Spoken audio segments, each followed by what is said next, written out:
Grabatzen ari garen unean arratsaldeko 6:18 diren honetan, Agirrek eta Ugartemendiak Eguren eta Bikuñaren aurka jokatu duten binakako B-serie txapelketako ligaxkako 6. jardunaldiko 4. norgehiagokaren analisia egingo dugu. Eguren eta Bikuña ziren favorito eta ez dute hutsik egin 22 eta 12 irabazi baitute. Gogoratuko dugu aurreko jardunaldian Agirrek eta Ugartemendiak galdu egin zutela Barainainen 22 eta 11 Salaberria eta Gaskueren aurka, Eigurenek eta Bikuñak berriz galdu egin zuten baita ere, kasu honetan Tolosan, Senar eta Eskirozen aurka 22 eta 14 emaitzarekin.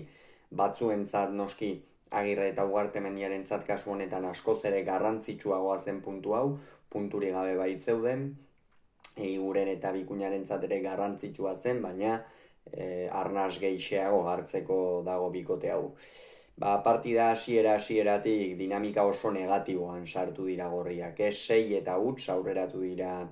Eiguren eta Bikuña, Gorka Ugartemendia oso deseroso ikusi dugu atzeko kuadro horietan, ezin tarteka bizkarra erakutsi, eta aldiz Eiguren eta Bikuña Julen oso egoki aurreko kuadro horietan, pilota egoki mugitzen, eta Inigo Bikuña atzean nagusitasun nabarmenik erakutsi gabe, baina oso fin ikusi dugu baita ere.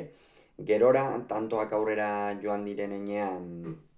esango nuke bikote gorria asentatu dela, ez? 12 eta 5 iritsi dira lehenengo etenaldira, baina jada irudia beste bat zen, tarteka Gorka Ugartemendiak nagusitzea lortzen zuen, aurrean egia da Asier Agirrek gaur defentsan oso norgehiagokak kamutsa egin duela, berez bere defentsagatik, nabarmentzen da arrotxapeako aurrelaria, baina gaurkoan pilota garbi asko galdu ditu, ez Inigo Bikuña badakigu, pilota jeisteko eta joera handia duen pilotaria dela, eta horietan asko sufritu du Asier Agirrek batez ere lehen zati horretan,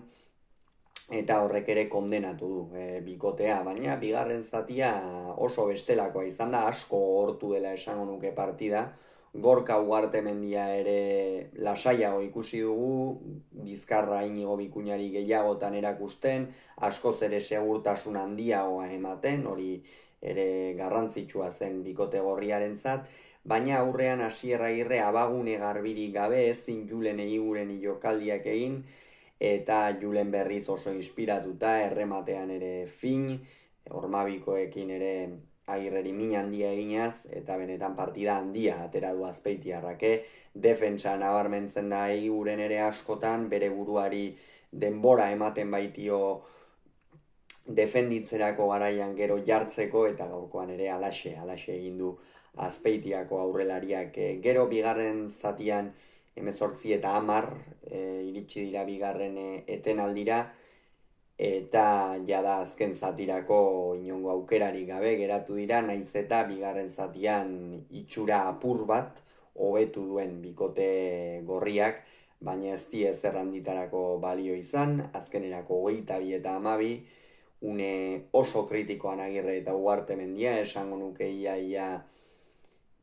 zinezkotik hurbil daudela sailkatzeko, naiz eta lehen itzuli amaitzeko norgehiagoka bakarra falta,